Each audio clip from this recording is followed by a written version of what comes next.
Bueno, gracias a todos, gracias a las autoridades de la universidad.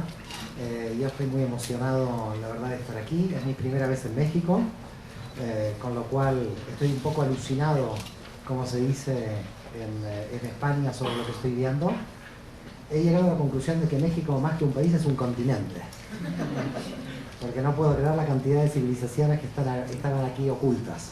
Pero bueno, no me voy a dedicar a la investigación de México, sino que durante 15 años he investigado el cristianismo y el punto central es cómo un judío, como yo, nacido en una familia judía, yo soy sefaradí, descendiente de los judíos que fuimos expulsados en 1492, como un judío sefaradí, que en verdad trae dentro de su sangre la persecución de la Inquisición, haya tomado la idea hace varios años, muchos años, de comenzar la investigación sobre el cristianismo.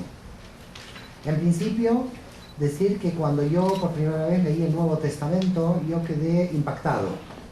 Primero impactado porque yo nunca había leído el Nuevo Testamento. Siempre leí en el colegio hebreo al que fui cuando yo nací en Buenos Aires, siempre el Tanaj, la Biblia hebrea. Y por lo tanto, al leer la Biblia hebrea, yo el Nuevo Testamento lo desconocí hasta que ya joven, leí el Nuevo Testamento y dije, pero esto es una cosa muy rara, esto es una cosa muy extraña, porque Jesús es judío, los seguidores son judíos, y de aquí se formó una nueva religión. Con lo cual, yo no podía comprender lo que estaba leyendo. Estaba leyendo historia judía, y al mismo tiempo estaba leyendo la historia del nacimiento del cristianismo.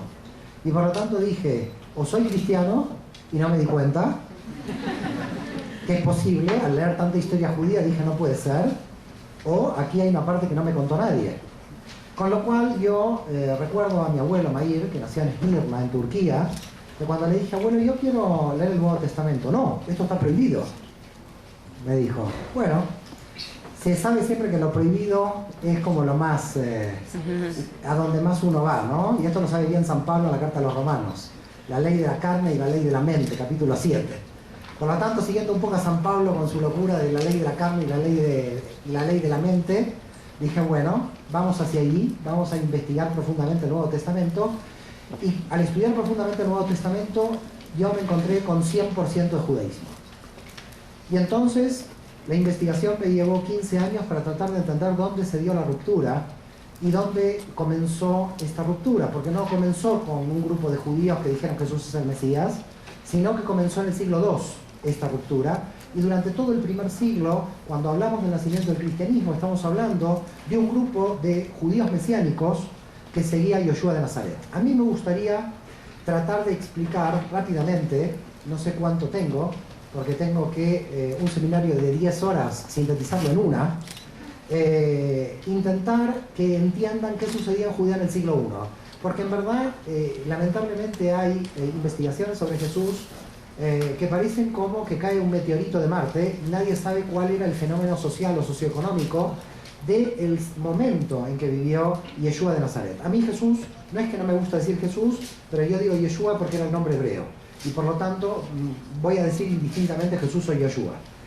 Es importante cuál era la estructura de la sociedad en el siglo I en Judea, qué grupos judíos existían en Judea, porque si no se entiende el momento socioeconómico y político de Judea en el siglo I, no se entiende ni quién era Yoshua, ni por qué le siguieron, ni cómo de allí se formó el cristianismo. Y por tanto, tenemos que empezar con el grupo de los saduceos. En segundo término vamos a hacer un análisis de los fariseos, que tienen mala fama en el Nuevo Testamento, pero ya verán que no eran tan malos. El tercero son los esenios, el cuarto son los celotes, después hay grupos minoritarios que no analizaré, herodianos, etcétera, sicarios, pero no voy a analizar los minoritarios porque no están en un seminario, están en una conferencia de 1 hora, así que hay que apurarse. En consecuencia, la idea es saber de estos grupos quiénes eran. Por supuesto todos judíos, y por supuesto todos observantes de la Torá. Cuando decimos observantes de la Torá, respeto del Shabbat, respeto del Brit Milá, es decir, de la circuncisión, respeto de lo que era el judaísmo en el siglo I. Todavía no existía el Talmud, y por lo tanto no existía la halajá tal como el judaísmo actual la conoce. No existían las interpretaciones talmúdicas, se estaban formando las interpretaciones rabínicas y por lo tanto cada rabino tenía su interpretación. Los saduceos eran la clase alta, la élite económica y política de Jerusalén. Según Flavio Josefo eran 10.000 judíos. Uno podría decir, guay, ¿cuántos judíos eran los saduceos? Comparativamente, si la comunidad judía de México tiene 40.000 judíos, 10.000 saduceos parecen mucho. Pero el judaísmo, el pueblo judío en el siglo I tenía 5 millones de personas. Era el 5% de la población del Imperio Romano. De los 100 millones de habitantes que entre los historiadores se calcula que era el promedio de la población del Imperio Romano, que era entre 80 y 120 millones, y calculando sobre la base de 100 millones, que era la población del Imperio Romano, el 5% era judío. 5 millones de judíos habitaban el Imperio Romano, dividido en dos partes. 2 millones y medio aproximadamente en la diáspora y 2 millones y medio en Judea. Quiere decir que la teoría de que los judíos después de la caída del templo en el 70 comenzamos el exilio, eso es una leyenda que proviene sobre todo del análisis del sionismo político después de la creación del Estado de Israel, pero que no se condice con la realidad histórica. La mitad ya de los judíos antes de la destrucción del templo estaban fuera de Judea. Es decir, que cuando va Pablo a las sinagogas de Chipre, a las sinagogas de Éfeso, a las sinagogas de Atenas y a la de Roma, ya había una cantidad de judíos muy grande.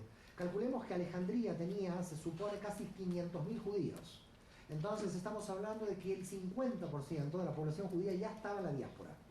Y esa representación la vamos a tener con otro judío que es Saúl de Tarso, con lo cual la idea es tratar de estudiar la estructura de la población judía. Vamos a analizar los 2 millones y medio, no los judíos de la diáspora, sino vamos a analizar los judíos de Judea que estaban en Judea en el siglo I divididos en varios grupos. Entonces los saduceos se decían descendientes del sumo sacerdote de la época del rey David llamado Sadoc, y los saduceos eran literalistas en lo que podríamos denominar en la concepción teológica. ¿Qué quiere decir literalistas? Los saduceos serían nuestros luteranos, para decirlo rápidamente. Es decir, para el judaísmo los saduceos eran, más o menos tenían esta teología. ¿Por qué eran literalistas? ¿Y qué dice el texto del Génesis? Con lo cual del polvo eres, al polvo volverás. Y si vuelvo al polvo no hay resurrección de los muertos. Esa es la conclusión de los saduceos. La única vida es esta, y por lo tanto hay que disfrutarla al máximo. Esta era la idea de los saduceos, y por eso era la élite económica y política de Jerusalén. No creían en la resurrección, y no creían que venía nadie a salvar a nadie. No creían en la llegada de ningún Mesías, porque cada uno se salva solo. ¿Quedó claro? Prácticamente un poco casi la autoayuda, estamos aquí. Cada uno se salva solo. Esta era la concepción de los saduceos.